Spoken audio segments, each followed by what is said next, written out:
Hello friends, आप सभी का स्वागत है मेरे यूट्यूब चैनल के अंदर। आज हम क्या करने वाले हैं? आज हम पढ़ने वाले हैं मैनेजमेंट। और मेरा नाम क्या है? मेरा नाम है ज्योति गर्ग। तो चलिए शुरू करते हैं। हमारी क्लास का हमेशा ही एक मोटो रहेगा और वो क्या है? Keep learning and keep sharing. यानी कि आप लोग नई नई चीज़ों को लर्न करते जाइए और उसे दूसरों के साथ शेयर करते जाइए। मैं आपको अपने बारे में भी थोड़ा बहुत बता देती हूँ। मेरा नाम ज्योति गर्ग है। मैंने MBA किया हुआ है, HRIT मेरा स्पेशलाइजेशन है। पीपल एनालिटिक्स का कोर्स कर चुकी हूँ वॉटसन यूनिवर्सिटी से। Innovation, creativity and critical thinking का कोर्स किया हुआ है IIM अहमदाबाद से। मैंने अनअकैडमी ज्वाइन की थी। अनअकैडमी के ऊपर मुझे educator of the week award मिल चुका है और educator of the month award भी मिल चुका है। आप चाहे तो मेरी प्रोफाइल को फॉलो कर सकते हैं अनअकैडमी पे, ठीक है। आपको लिंक जो है नीचे डिस्क्रिप्शन में मिल जाएगा। आगे देखते हैं। सबसे पहले जानते हैं कि मैनेजमेंट होता क्या है। तो इसके लिए क्या है, मैंने यहाँ पे 3 हमारे फेमस जो फिलोसोफर्स थे उनके बारे में मैंने आपको बताया गया है। उन्होंने किस तरीके से मैनेजमेंट को डिफाइन किया है वो बताया है। उसके बाद में बताऊंगी कि इससे जो क्रस्ट होता है वो क्या निकला है, ठीक है हमारा। चलिए देख लीजिए। फर्स्ट है हमारा, management is an art of knowing what is to be done and seeking what is done in the best possible manner. ये किसने दिया है? ये हमें दिया है FW टेलर ने, जो क्या है हमारे फादर हैं साइंटिफिक मैनेजमेंट के। वो क्या कहते हैं? वो कहते हैं कि मैनेजमेंट एक आर्ट है जिसके अंदर क्या है, हमें पता होना चाहिए कि क्या करना है और कैसे करना है बेस्ट पॉसिबल मैनर के अंदर, सबसे बेस्ट तरीके के अंदर। जैसे कि आप सभी क्या हैं, UGC नेट का एग्ज़ाम देने के लिए जा रहे हैं, ठीक है। आपको पता है कि हमें ये एग्ज़ाम देना है, ठीक है, लेकिन कैसे देना है, उसके लिए आपको कौन सा मटेरियल कहाँ से पढ़ना चाहिए, ये सिर्फ आप डिसाइड कर सकते हो। तो ये जो आप मैनेज कर रहे हो, जो आप प्लानिंग कर रहे हो कि हमें यहाँ पे जाना चाहिए, यहाँ से मटेरियल देखना चाहिए, यहाँ से हमें स्टडी करनी चाहिए, वो आपकी प्लानिंग है। और साथ ही साथ आप कंट्रोल कर रहे हो, जो आप क्विजेज़ वगैरह देते हो, अपने रिजल्ट वगैरह चेक करते हो, उस तरीके से, ठीक है। नेक्स्ट हमारी जो दी हुई है ये स्टेटमेंट, वो किसने दी है? वो दी है हेनरी फयोल ने। वो कौन है? वो हमारे फादर ऑफ मॉडर्न मैनेजमेंट है। उन्होंने क्या कहा है, चलिए इसको भी देख लेते हैं। वो कहते हैं मैनेजमेंट इज टू फोरकास्ट यानी कि आगे का, अभी जो प्लान कर रहे हैं फ्यूचर में हमारा रिजल्ट कैसे आना चाहिए। यानी कि हम GRF के लिए तैयारी कर रहे हैं तो हमें GRF पाना है, तो उसके लिए क्या करेंगे? टू प्लान, उसी के लिए हम अभी से प्लान करना शुरू करेंगे। टू ऑर्गेनाइज, उन चीज़ों को एक तरीके से ऑर्गेनाइज करेंगे कि आज मैं पेपर 1 के अंदर first and second unit complete करूंगा, कल मैं third and fourth unit complete करूंगा। तो आप उसको अपने अकॉर्डिंग, आपकी विलिंगनेस के अकॉर्डिंग उसको ऑर्गेनाइज करोगे। टू कमांड, उसके ऊपर उस तरीके से क्या है वर्क करना शुरू करोगे। To coordinate and control activities of others. अब इसका क्या मतलब है? इसका मतलब है कि आप उन चीज़ों को कोऑर्डिनेट करना शुरू करोगे। हो सकता है किसी दिन आपके पास टाइम ना हो या कुछ इंपॉर्टेंट वर्क आपके पास आ गया हो, तो उसको आप किस तरीके से कोऑर्डिनेट करते हो, और जो बाकी चीज़ें आपकी लाइफ के अंदर हो रही हैं आप उन चीज़ों को किस तरीके से कंट्रोल करते हो, ठीक है। तो ये भी हमारा किसका पार्ट है? ये भी पार्ट हमारा मैनेजमेंट का ही आता है। लास्ट मैंने यहाँ पे दिया गया है जॉर्ज आर टेरी का, ठीक है। उन्होंने क्या बोला है मैनेजमेंट के बारे में, इसके बारे में भी हम जान लेते हैं। Management as a process consisting of planning, organising, actuating and controlling, performed to determine and accomplish the objective by the use of people and resources। वो क्या बोलते हैं? वो बोलते हैं कि जो मैनेजमेंट है वो एक तरीके का प्रोसेस है जिसके अंदर क्या होती है, प्लानिंग की जाती है, ऑर्गेनाइजिंग की जाती है।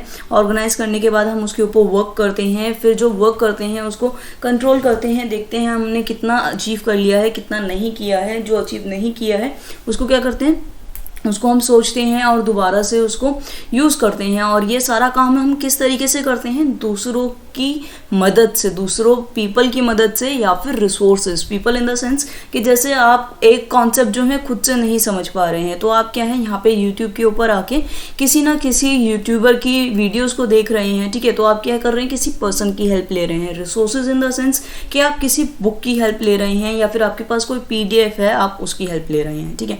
अब इन सब का क्रक्स हम देख लेते हैं। क्रक्स क्या आ रहे हैं इसके, ये देखिए। डिफाइन मैनेजमेंट, सबसे पहली चीज़ क्या है, जो मैनेजमेंट है वो एक तरीके का प्रोसेस है। वो क्या है? एक सिस्टमेटिक वे है किसी भी चीज़ को करने का, ठीक है। ये नहीं कि आज हमने ऐसे कर लिया कल वैसे कर लिया, तो उस तरीके से क्या है जो आप गोल अचीव करना चाहते हो ना वो अचीव नहीं कर पाओगे। तो इसको क्या है, हमें एक सिस्टमेटिक वे में लेना पड़ेगा कि आज मैं इतना करूँगा, कल मैं इतना करूँगा। आपके पास पहले से ही क्या है, एक प्री प्लान्ड होना चाहिए। It states 4 management activities. इसके अंदर क्या होती है, जो मेन 4 एक्टिविटीज़ मानी गई हैं वो 4 एक्टिविटीज़ क्या हैं? हमारी प्लानिंग है, यानी कि हर चीज़ को आपको प्लान करना चाहिए। सेकंड, ऑर्गेनाइज करना चाहिए कि इसके बाद ये करूँगा, इसके बाद ये करूँगा, इस सब्जेक्ट को मुझे इस तरीके से करना है और इस सब्जेक्ट को मुझे इस तरीके से करना है, ठीक है। Next is एक्चुअलाइजिंग। एक्चुएटिंग में हम क्या करेंगे कि हम उसको किस तरीके से कर सकते हैं। उसके बाद आता है कंट्रोलिंग। कंट्रोलिंग में क्या होगा कि जो चीज़ हम ठीक से नहीं कर पाए हैं, ठीक है, उसको हम नेक्स्ट टाइम में कैसे अच्छे से कर सकते हैं, उसके अंदर हमारी आएगी कंट्रोलिंग। देन आता है it states that managers uses people and other resources. अब इसमें क्या है, इसके अंदर वो ये बोल रहे हैं कि जब हम कोई काम ढंग से नहीं कर पाते हैं या कोई काम हमें करवाना होता है, ठीक है, तो उस समय क्या होता है, हम दूसरे पीपल की क्या है हेल्प लेते हैं, दूसरे पर्सन की हम हेल्प ले सकते हैं या फिर दूसरे रिसोर्सेज की हम हेल्प लेते हैं, जैसे कि मैंने आपको भी थोड़ी देर पहले बताया, ठीक है। चलिए इसी के साथ आगे बढ़ते हैं। नेक्स्ट क्या है, नेक्स्ट है हमारी इंपॉर्टेंस ऑफ मैनेजमेंट। अब मैनेजमेंट की इंपॉर्टेंस क्या है? सबसे पहली चीज़ है कि ये गोल ओरिएंटेड प्रोसेस होता है। गोल ओरिएंटेड प्रोसेस का क्या मतलब है? The process of management comes with the purpose of achieving the organisational goal correctly and meaningfully. अब इसका क्या मतलब है कि जो मैनेजमेंट है उसको हमें इस तरीके से करना है कि जो उसके प्रोसेसेस हैं, प्रोसेसेस यानी हम जिस वर्क को हम जिस तरीके से प्लान किया है, जिस तरीके से हमने उसको ऑर्गेनाइज किया है, उसको हम उसी तरीके से करें। और जो हमारा पर्पस था, हमारा पर्पस क्या था? हमारा पर्पस है नेट जीआरएफ को अचीव करना, ठीक है, ये हमारा गोल है। तो उसको हमें सही से मीनिंगफुली यानी कि अच्छे तरीके से एथिकल मैनर से हमें उसे अचीव करना है। Next is all pervasive. All pervasive का यहाँ पे क्या मतलब है? Management is used by all departments of an organisation. हम चाहे किसी भी डिपार्टमेंट के अंदर हों, ठीक है, कोई भी डिपार्टमेंट हो, चाहे हम एचआर में हो, फाइनेंस में हो, तो उन सभी डिपार्टमेंट्स के अंदर क्या है, मैनेजमेंट की जाती है बाय ऑल ऑर्गेनाइजेशन।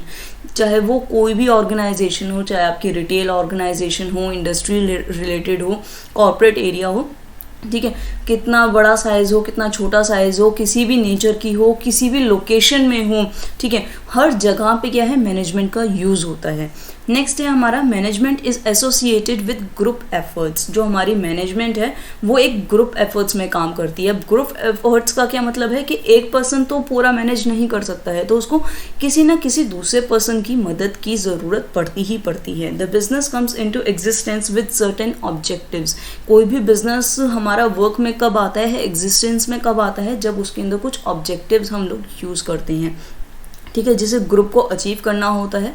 और कोई भी एक पर्सन क्या है, किसी भी गोल को अचीव नहीं कर सकता है, उसके पीछे जो है काफ़ी सारे लोग लगे होते हैं। जैसे कि अगर आप बोलते हो कि मैंने नेट जेआरएफ कर लिया, तो वो सिर्फ आपकी मेहनत से नहीं हुआ है, आपके पीछे जो आपके पेरेंट्स की हेल्प आपको मिल रही थी, उनका सपोर्ट जो मिल रहा था, आपने जो यूट्यूब से उसके अंदर मटेरियल लिया है, और उसके अलावा आपको किसी ने जो गाइड की है, तो वो क्या है, आपके पीछे काफ़ी ज़्यादा लोगों ने काम किया है, तब जाके आप वो गोल अचीव कर पाए हो, ठीक है।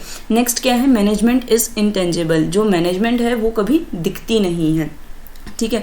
इसका जो प्रेजेंस होता है, इसका जो एविडेंस है, वो सिर्फ आपको आपके रिजल्ट के अंदर दिख सकता है, ठीक है। जो आप एफर्ट्स करते हो, जो आप डेली बेसिस पे क्या है अपना वर्क एथिकली करते हो, उसको प्लान जैसे आपने किया है उसी तरीके से करते हो। कुछ मिसमैच अगर होता है तो वो क्या है, बहुत जल्दी नोटिस में आता है। जैसे कि आपने पहले से प्लान कर रखा है कि मैं आज क्या है, सबसे पहले पेपर 1 करूँगा, फिर पेपर 2 करूँगा और उसके MCQs करूँगा। लेकिन आप क्या कर रहे हो, आपने पेपर 1 कंप्लीट किया, पेपर 1 कंप्लीट करने के बाद आपने आधा किया, उसके बाद आप MCQs करने चले गए। तो उसमें क्या होगा कि आपने पूरा तो सिलेबस पढ़ा ही नहीं, आधा सिलेबस पढ़ा है। तो जब आप MCQs करोगे तो जाहिर सी बात है आपके आंसर्स क्या हैं, काफ़ी ज़्यादा गलत होंगे। तो आपको ईजिली पता चल जाएगा कि हाँ कुछ ना कुछ गलत हुआ है। या फिर आप जब किसी ऑर्गेनाइजेशन के अंदर जाते हो तो वहाँ पे जब वो सब कुछ आपको ईजिली मिल जाता है, जो आप देखना चाहते हो वो ईजिली प्रोवाइडेड होता है, तो आप क्या बोलते हो कि इस ऑर्गेनाइजेशन की मैनेजमेंट अच्छी है। लेकिन आप जो ढूंढ रहे हो आपको हफ्तों तक क्या है उसका जवाब नहीं मिलता, तो आप क्या कहते हो, यहाँ पे तो यार बहुत मिसमैनेजमेंट है, यहाँ पे कुछ पूछो तो जवाब ही नहीं मिलता है, ठीक है। तो मिसमैनेजमेंट क्या है, बहुत ईजिली नोटिस हो जाती है, लेकिन मैनेजमेंट इतनी ईजिली नोटिस नहीं हो पाती है। नेक्स्ट पॉइंट है हमारा 5th पॉइंट है मैनेजमेंट इज सिचुएशनल। जो मैनेजमेंट होती है वो सिचुएशन के ऊपर बेसिस होती है, ठीक है। Management does not advise best way of doing things. Management कभी भी आपको ये नहीं बताएगी कि कौन सा सही तरीका है किसी भी चीज़ को करने का। क्यों?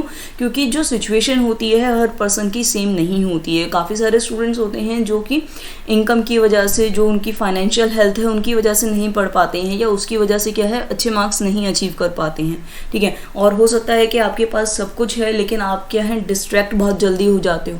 तो आपका मैनेजमेंट और उनका मैनेजमेंट में बहुत ज़्यादा फ़र्क होगा कि उनको मैनेज करना पड़ेगा कि वो अपने फाइनेंस को किस तरीके से मैनेज करें और अपनी स्टडीज़ को पूरा करें। और आपके पास क्या है, आपके पास सब कुछ है, तो आपको अपने फोकस को यहाँ पे मैनेज करना पड़ेगा, ठीक है। नेक्स्ट पॉइंट है हमारा मैनेजमेंट इन यूनिवर्सल। मैनेजमेंट जो है वो यूनिवर्सल होता है। इसका क्या मतलब है, जो मैनेजमेंट है वो वर्ल्ड वाइड किया जाता है। यानी कि अगर आप कॉलेज में हो और किसी ऑर्गेनाइजेशन में हो, मिलिट्री में हो, एजुकेशनल इंस्टीट्यूट्स में हो, रिलीजियस इंस्टीट्यूट्स में हो, हर जगह पे मैनेजमेंट का यूज़ किया जाता है। ऐसी कोई भी जगह नहीं है जहाँ पे मैनेजमेंट का यूज़ नहीं किया जाता है। इनफैक्ट आपके घर के अंदर भी क्या है एक प्रॉपर मैनेजमेंट की जाती है। सुबह आपको पता है कि ये हमारा ब्रेकफास्ट का टाइम है, 9 बजे ब्रेकफास्ट मिलेगा, यानी कि 9 से 9:30 बजे तक आप ब्रेकफास्ट कर सकते हो। उसके बाद आपको सिर्फ डांट मिलेगी, ठीक है। आपको पता है कि आपके घर का जो लंच टाइम है वो 1 PM टू 1:30 PM है, ठीक है। हो सकता है किसी और के घर का टाइमिंग क्या है 3 PM हो। तो वो क्या है, हर एक जगह की, हर एक ऑर्गेनाइजेशन की अपनी एक मैनेजमेंट होती है, ठीक है। नेक्स्ट क्या है, management is concern with people. जैसे कि मैंने आपको बताया था कि आप कभी भी एक गोल अपने आप से अचीव नहीं कर सकते, तो इसलिए क्या है मैनेजमेंट क्या है हमेशा कंसर्न रहता है पीपल के प्रति। Involve getting things done through others. जो यहाँ पे चीज़ें होती हैं वो हमेशा क्या है दूसरों के थ्रू कराई जाती हैं। Only human beings perform this activity with the help of planning and control. यहाँ पे जो चीज़ें होती हैं वो ह्यूमन बींग्स खुद करते हैं, और किसकी हेल्प से करते हैं, प्लानिंग एंड कंट्रोल की हेल्प से। यानी कि आप पहले चीज़ों को प्लान करेंगे, उसको करके देखेंगे, इम्प्लीमेंट करेंगे, उसको इवेल्यूएट करेंगे, उसके बाद आप देखेंगे कि क्या डिफरेंस आया, और जो डिफरेंस आता है आप उसको फिर कंट्रोल करने की कोशिश करोगे, ठीक है।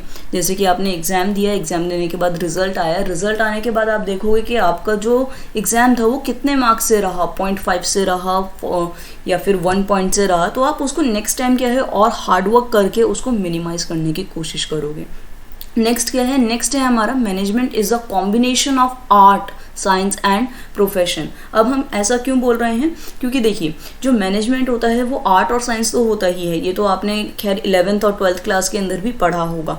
क्यों होता है, क्योंकि मैनेजमेंट के अंदर क्या है एक सिस्टमेटिक बॉडी काम करती है। हम हर चीज़ को क्या है एक सिस्टमेटिक वे में करते हैं। और आर्ट क्यों बोला गया है, आर्ट इसलिए बोला गया है क्योंकि इसके अंदर हम अपनी जो हमारी नॉलेज होती है उसको इम्प्लाई करते हैं, उसको अलग तरीके से क्रिएट करने की कोशिश करते हैं, कुछ नया यहाँ पे खोजने की कोशिश करते हैं। और आज के टाइम पे मॉडर्न टाइम के अंदर क्या होता है कि जो ओनरशिप होती है और जो मैनेजमेंट होती है आज के टाइम पे वो अलग अलग हो गई है, ठीक है। हम अपने आज के टाइम पे क्या है प्रोफेशनल्स को हायर करते हैं, उनको अपॉइंट करते हैं ताकि हमारी जो ऑर्गेनाइजेशन है वो बेस्ट टू बेस्ट सर्व कर सके वर्ल्ड को, ठीक है। चलिए आगे बढ़ते हैं। इसी के साथ हम फटाफट से नेचर देख लेते हैं मैनेजमेंट के। अब यहाँ पे क्या है, management is a purposeful activity. Management क्या है, एक पर्पसफुल एक्टिविटी है, यानी कि हर चीज़ को मैनेज करने की एक पर्पस होती है। जैसे कि आप लोगों का पर्पस क्या है, नेट जेआरएफ क्रैक करना, ठीक है। तो आप उस चीज़ के लिए क्या है अपनी स्टडी को मैनेज कर रहे हो। Management is concern with the efforts of a group. जैसे कि मैंने आपको बताया कि जब आप स्टडी करते हो तो सिर्फ आपके एफर्ट्स नहीं लग रहे होते हैं, आपके पीछे आपके पेरेंट्स के एफर्ट्स भी लग रहे होते हैं। जब वो देखते हैं कि आप सच में पढ़ रहे हो तो आपने देखा होगा कि वो आपको डिस्टर्ब करने नहीं आते हैं, या फिर कोई आया होता है तो वो उसको वहीं पर रोक देते हैं। क्यों? क्योंकि वो नहीं चाहते कि जो आप जिस चीज़ के ऊपर एफर्ट कर रहे हो, जिस चीज़ को आप पाना चाह रहे हो, आप उससे 1 मिनट भी भटक जाओ, ठीक है। तो उस चीज़ के अंदर क्या है सिर्फ आपके एफर्ट्स नहीं लग रहे होते, एक पूरे ग्रुप के एफर्ट्स लग रहे होते हैं। चाहे वो आप किसी की बुक भी पढ़ रहे हो तो वो उस बंदे ने जो बुक भी बनाई है ना वो सिर्फ आपको ही ध्यान में रख के बनाई है कि किसी दिन ये कोई ना कोई स्टूडेंट पढ़ेगा तो उसको उससे हेल्प ज़रूर होगी। जैसे कि मैं ये वीडियो भी बना रही हूँ तो वो मैं इसीलिए बना रही हूँ ताकि आप लोगों की हेल्प हो सके। नेक्स्ट क्या है, नेक्स्ट है हमारा management involves decision making. Management के अंदर हमें हमेशा डिसीजन मेकिंग लानी पड़ती है। क्यों लेनी पड़ती है? क्योंकि हमारे पास हमेशा किसी भी चीज़ को करने के लिए 2 से 3 से 4 से अनलिमिटेड वेज होते हैं, ठीक है। जैसे कि आप क्या है, अभी यूजीसी नेट का एग्ज़ाम दे रहे हैं, आप चाहे तो यूपीएससी का एग्ज़ाम भी दे सकते थे, एसएससी का एग्ज़ाम भी दे सकते थे, ठीक है। लेकिन आपने चूज़ किया है, आपने चूज़ किया है एनटीए यूजीसी नेट, ठीक है। तो ये क्या है, ये आपने डिसीजन लिया है कि मुझे ये करना है, इसलिए आप ये कर रही हैं। Management is getting things done through others. Management के अंदर क्या होता है, जो काम होता है वो हम दूसरों के थ्रू करवाते हैं। जैसे कि आप जो स्टडी कर रहे हो वो आप सेल्फ स्टडी नहीं कर रहे हो इस समय, आप जो वीडियो देख रहे हो वो आप वीडियो जो देख रहे हो उसके पीछे जो मैंने स्टडी किया हुआ है उसके बेसिस पे मैंने जो यहाँ पे क्रक्स बनाए हैं आप उसको स्टडी कर रहे हो, ठीक है। तो ये जो आप पढ़ रहे हो वो मेरे थ्रू पढ़ रहे हो, ठीक है। Management is an integrating process. Integrating का क्या मतलब है, 2 चीज़ों को एक साथ कर देना। जैसे कि अभी मैंने आपको बताया था कि जो मैनेजमेंट है वो साइंस भी है, आर्ट भी है और एक प्रोफेशन भी बन चुका है, ठीक है। नेक्स्ट क्या है, management coordinates all activities and resources. Management क्या करता है, सारी चीज़ों को कोऑर्डिनेट करता है। कोऑर्डिनेट इन द सेंस एक दूसरे से लिंक करता है। जैसे कि अगर आप आज प्लान बना लेते हो कि मुझे पेपर 1 करना है, तो आप पेपर 1 से रिलेटेड क्या है सारी अपनी सर्च बनाओगे, चाहे आप क्या है अनअकैडमी पे बनाओ, यूट्यूब के ऊपर बनाओ, वेब के ऊपर सर्च करो, या फिर आप बुक्स के ऊपर भी जो आप पढ़ोगे तो वो सारा आप पेपर 1 से रिलेटेड पढ़ोगे, और एमसीक्यूज जो आपको मिलेंगे वो भी क्या है पेपर 1 से ही रिलेटेड आप करोगे, ठीक है। Management is a universal activity. ये चीज़ मैंने आपको अभी अभी समझाई है कि ये एक तरीके की यूनिवर्सल एक्टिविटी है, हर जगह पे की जाती है, चाहे आप स्कूल्स में हो, इंस्टीट्यूट्स में हो, ऑर्गेनाइजेशन में हो, कुछ भी हो। Management is dynamic not rigid. ये चीज़ भी मैंने आपको अभी अभी समझाई थी कि जो मैनेजमेंट है वो डायनेमिक है। डायनेमिक यानी कि सिचुएशनल के ऊपर बेस्ड रहती है, जैसी सिचुएशन होगी उस तरीके से आपको मैनेज करना पड़ेगा। कोई रिजिड तरीका नहीं है कि हर बंदे को एक ही तरीके से फॉलो करना है, ठीक है। तो फ्रेंड्स, आज की वीडियो हमारी इतनी ही थी। आप लोगों को अगर ये पसंद आई हो तो प्लीज़ इसे लाइक, रेट, रिव्यू ज़रूर कीजिएगा, थंब दीजिएगा और औरों के साथ शेयर कीजिएगा ताकि आपके फ्रेंड्स को क्या है ये सारी वीडियोस मिल सकें। कमेंट सेक्शन में ज़रूर बताइएगा कि आपको कैसी लगी, और सबसे मेन चीज़ कि मेरे चैनल को सब्सक्राइब करना मत भूलिएगा। थैंक यू फ्रेंड्स, आप लोगों के लिए और भी बहुत सारी ऐसी वीडियोस आने वाली है, तो stay tuned. Thank you so much.